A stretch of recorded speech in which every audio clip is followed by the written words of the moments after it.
Hello, my name is Ray Colorado. Today I will give you a brief history of the Filipino language.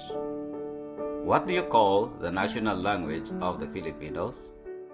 When a foreigner asks this question, most Filipinos say the national language of the Filipinos is Tagalog. It saves the foreigner confusion. But among the Filipinos, this topic can lead to a bitter debate. Some will say the national language is Filipino, spelled with a P, and some will say Filipino, spelled with an F. I hope by the end of this short lesson, you will understand the difference and be able to approach this topic with confidence. When the Spaniards claimed the Philippines as a territory in the 16th century, the Philippines was not a unified nation and did not share a common language.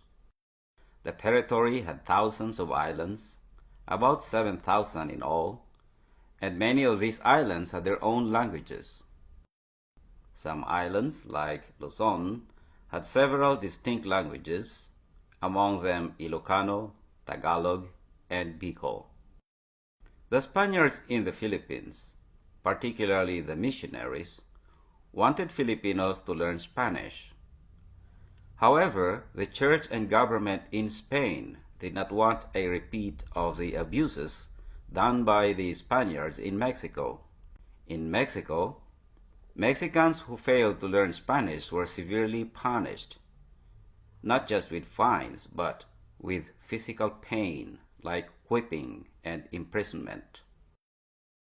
That earned the Spaniards and Spain a reputation of cruelty and tarnished the image of Roman Catholicism, the Christian religion the Spaniards were trying to spread.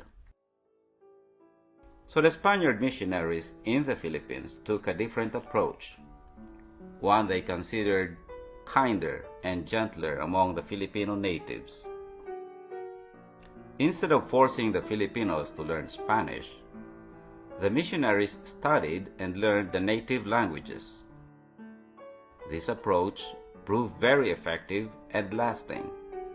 The natives embraced Roman Catholicism, and it became the dominant religion in the Philippine archipelago. A negative effect of that approach, however, was the failure to unite the country under one language. The regional differences remained distinct, and even the American occupation and then the Japanese occupation could not change it. Today, 4 centuries after the Spaniards claimed the Philippines as an integrated territory, the country is still divided by about 120 languages. To many Filipinos, this was not a problem, for it also resulted in the preservation of not only their language, but their art and culture as well. Each language has its own grammar, vocabulary, songs, poetry, and set of idioms. The Spaniard missionaries not only learned them, but also documented and propagated them. Thus, when Filipinos celebrate their various fiestas, they do so not in Spanish, certainly not in English, but in their own native tongue. But not all Filipinos were content to using their own languages. During the Spanish colonial period, proficiency in the Spanish language was required for government, church, or business employment. Because there was no mandatory education in Spanish, very few Filipinos were qualified. This resulted in public, religious, and business leadership being monopolies of the Spaniards, a fact strongly resented by the Filipinos. Toward the end of the 19th century, an increasing number of Filipinos had gained mastery of the Spanish language. The Spaniards, however, continued the practice of racial discrimination by reserving all higher positions for themselves. A few Filipinos, determined to achieve parity with Spaniards, were not only persecuted but also martyred. The strong resentment such practice engendered gave rise to a nationwide rebellion against Spain and the Spaniards. The rebellion spread and grew, uniting the people in a revolution to form a national Filipino government. Many Spaniards, born and raised in the Philippines, chose to become Filipinos and also joined the revolution. The rebels proclaimed independence from Spain on June 12, 1898, in Kawit, Cavite. In the beginning, Spanish was the official language of the revolution.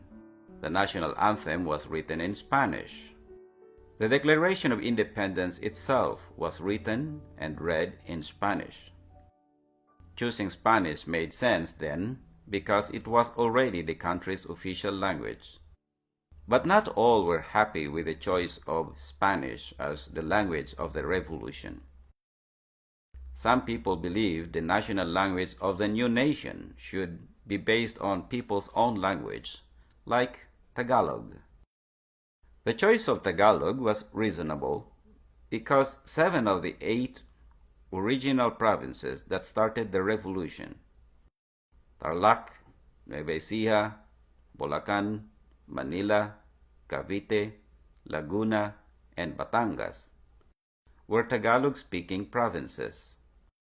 The 8th province, Pampanga, was not predominantly Tagalog-speaking, but people there understood Tagalog because the other 7 provinces were once part of the Grand Pampanga province. As the Philippines evolved from a mere colony to a fully independent republic, the national desire to have a national language became stronger. This desire climaxed during World War II when, once again, Filipinos were forced by a foreign master to learn yet another language, Japanese. Earlier, they had to learn English from the Americans, and for centuries, they had to learn Spanish just to qualify for any humble job. When the war was over, there was a massive effort for the country to have a national language. All Filipino schools were required to teach a nationalized version of Tagalog. Beginning in 1959, this version of Tagalog became known as Filipino. Because Filipino uses the syntax and vocabulary of Tagalog, some say Filipino was nothing but Tagalog. But it really was more than that because there were regional differences in the usage and style of Tagalog. These regional differences had to be eliminated or unified to produce a consistent language called Filipino. The responsibility to unify Tagalog, to create a national language, was assigned to the Institute of National Language, also known as Surian ng Wikang Pambansa. Here are examples of the unifying process the Institute of National Language had to accomplish. In Bicol, the question "do you" is formed by affixing na to the root word. So how do you say, "Do you eat fish?" The root word for eat is kain. Combine this root word with na and you have nakain. The noun for fish is isda. So you say, "Nakain ka ba ng isda?" to mean, "Do you eat fish?" The syntax and usage of such a statement is fine in Bicol because it will be properly understood there. The problem is it does not come across correctly in other Tagalog-speaking provinces. In Manila, for instance, the question "Nakain ka ba ng isda?" means, "Were you eaten by fish?" So what is correct Tagalog in Bicol may not be correct Tagalog in Manila. As an example of regional differences in style between Batangas and Bulacan, to say, "She is beautiful in Batangas," you can say, "Maganda siya eh." In Bulacan, you say, "Siya ay maganda." There are also regional differences in Tagalog diction.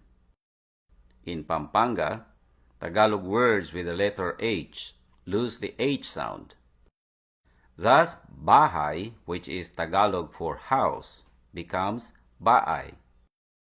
Likewise, words without H acquire the H sound. Thus, mataas, which is Tagalog for high or tall, becomes matahas. While this speaking style is perfectly fine in Pampanga, it is considered improper in Manila and other provinces. These examples of regional differences meant there was also a need to call the national language by another name, instead of simply calling it Tagalog. In 1959, nationalized Tagalog was formally reintroduced in all schools as the Filipino language. Because nationalized Tagalog, which became known as Filipino, had well-defined rules of usage and interpretation, it became useful in legal, commercial, and military transactions. From the 1940s to 1980s, this process of unifying and propagating of a national language proved very successful. It is safe to say that today a good majority of Filipinos speak nationalized Tagalog or Filipino. In the late 1980s, there were efforts to call Filipino by another name, Filipino. The 1987 Constitution of the Philippines specifically identifies Filipino as one of the only two official languages of the country. The other language is English. The thinking goes like this. The language of the French is French. The language of the Germans is German. The language of the English is English. Therefore, the national language of the Filipinos is Filipino. Filipino, however, is not simply Filipino given another name. Just as Filipino went beyond Tagalog by being the nationalized version of Tagalog, the purpose of the Filipino language is to include words from other Filipino languages, like Cebuano and Ilocano.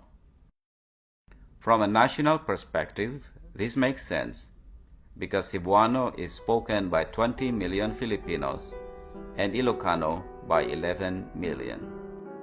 The University of the Philippines added fuel to this movement by publishing a Filipino dictionary called UP Diccionaryong Filipino.